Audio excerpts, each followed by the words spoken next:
ॐ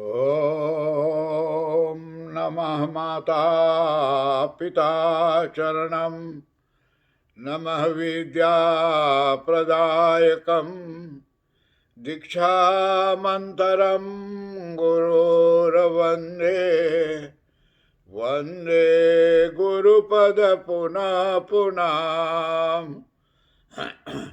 धन्य कहो उस ग्राम को जहाँ होत हरि नाम, आई के आसन लीजिए सिया सहित भगवान सिया पति रामचंद्र भगवान की जय। शरणम प्रभु।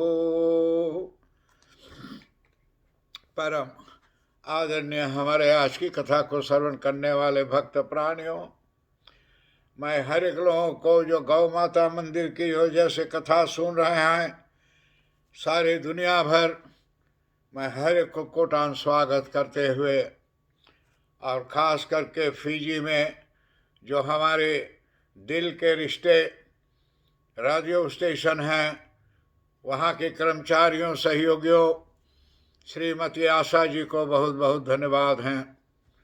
मॉरिशस में, इंडिया में, सब जगह मेरे ओर से हर एक को नमस्कार प्राप्त हो। तो आदरणीय आज की कथा जो है, इस नवरात्रि का चौथी दिन का कथा जो है, तो जाकर कुष्मांडा माता की दिवस हैं, पूजन का दिवस, और आठवीं स्कंद का अब पहली अध्याय की कथा होने जा रही हैं। हम लोग शांत भाव से बैठ करके इस कथा को श्रवण करने की महती कृपा करें। आठवीं स्कंद के और प्रथम अध्याय में श्री भुवनेश्वर को सुवर्ण तथा सब जाके जन्मे जय ने श्री राजा वेद व्यास जी से कहते हैं कि हे राजा, सूर्य चंद्र वयोस्थानां त्रेमाणां शतक कथा श्रितं चरितं भवता प्रोक्तं श्रुतं तन्मात्रं अपद्यता। बताते हैं श्री जन्मे जय ने श्री वेद व्यास जी से अब जाकर के फिर से पूछ रहे हैं, पूछा था वेद व्यास से कि हे मुनिवर, आपने सूर्यवंशी एवं चंद्रवंशी राजाओं का अमृतमय कथा कही और मैंने उसे जाकर सुन लिया कि सूर्य वंश और चंद्रवंश की कथा कि उनका वंशावली क्या है, और मैंने बड़े शांत भाव से सुना।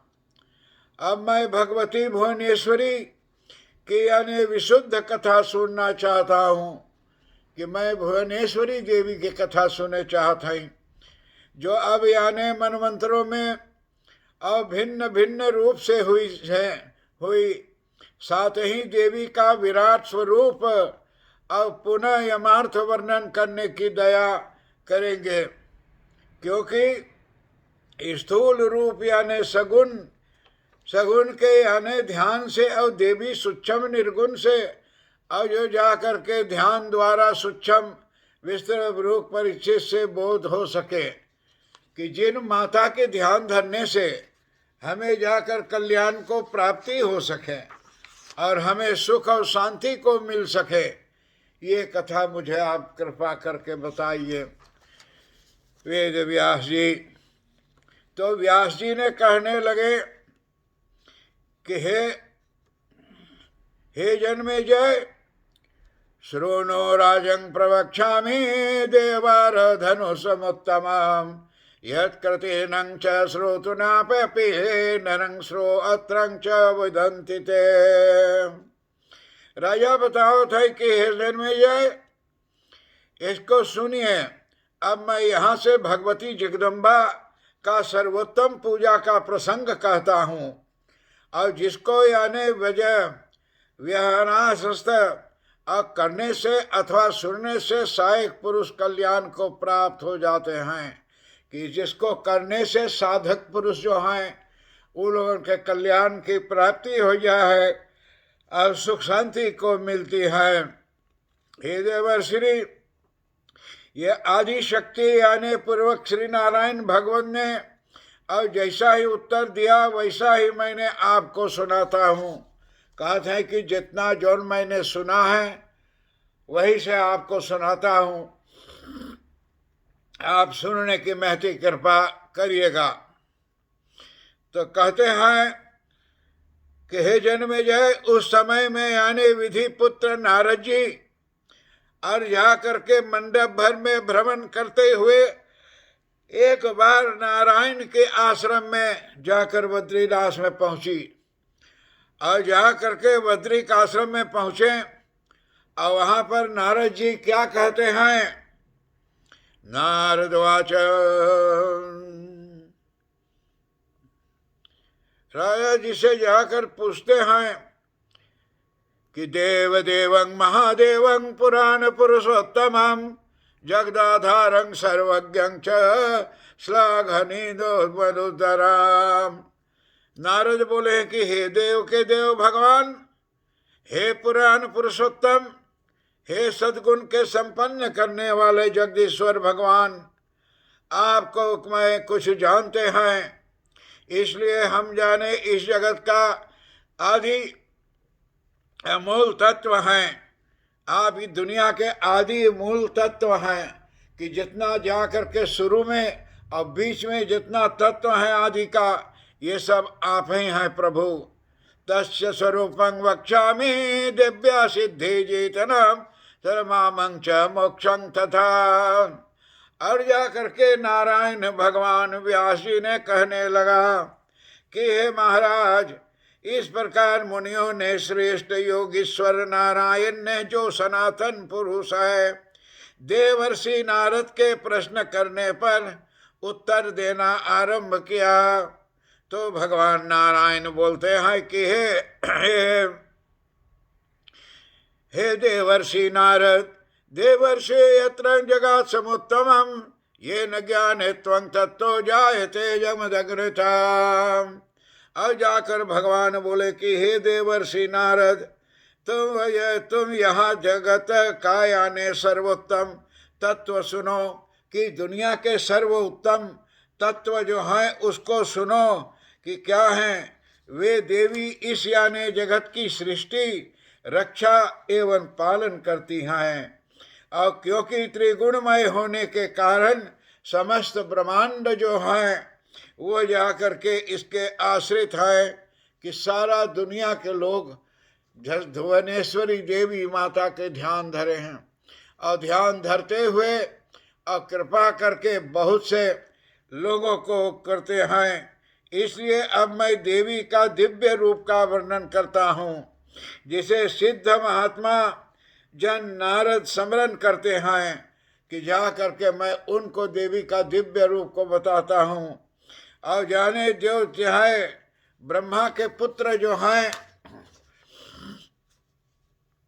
ब्रह्मा के पुत्र यानी स्वयंभू मनु जो हैं, तो ये बड़े यानी प्रतापी राजा हो चुके हैं।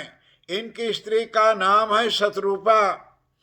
इन महान मनु को समर्पण अब मनवंतरों तक प्रतीक यानी पर्वतक तक कहा जाता है कि जा करके राजा जो हैं स्वयंभू मनु, उनके पत्नी के नाम रहा स्वरूपा। स्वरूपा जा करके और पुनः तुम यानी भगवती भुवनेश्वरी की आराधना करो। कहा था भुवनेश्वरी देवी की आराधना करो, उनके प्रसन्न होने से तुम्हारा सब सृष्टि कार्य चारू रूप से चलेगा। तुम्हारा जो सृष्टि का रूप है, काम है जितना दुनिया का, तुम्हारा सब काम चलने लगेगा। और यानी ब्राह्मण द्वारा ऐसा करने पर और श्रेष्ठ का सर्वसर्वम यानी महाराज जगत की यानी रचना करने वाली है। आदि शक्ति भगवती जगदम्बा जो हैं, इनको तपस्या द्वारा संतुष्ट करने में लग गए। तब उनकी रानी जा करके देवी माता की प्रसन्न करने को काम में लग गई। और उसके सूर्य ने साधु से इस प्रकार स्तुति एवं पूजा प्रारंभ की। इस प्रकार से शुरू करीन कि हे महामुने, ये मनु ने कहा कि नमो नमस्ते देवेशे जगत कारण कारणम शंकर कदा जहास्ते नारायणं दासृते।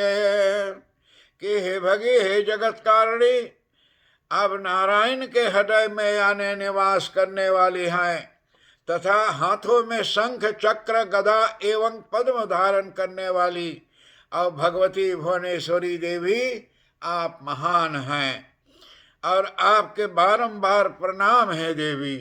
हे भुवनेश्वरी जगदम्बिके, आपके कारण यानी स्थान रूपी हो और देवेश्य प्रणाम रूपी हो, अर्थात यानी सर्वज्ञ हो, समस्त देवताओं का आराधना और यानी एवं कल्याण रूपी हो। हे माहेश्वरी देवी महामाये, आप ही महादेवी शंकर की अर्धांगिनी प्रिया तथा उनकी एकमात्र यानी आवास भूमि हो और यानी सर्वदेव नमस्ते गोपियों के, और आप महान है देवी माता।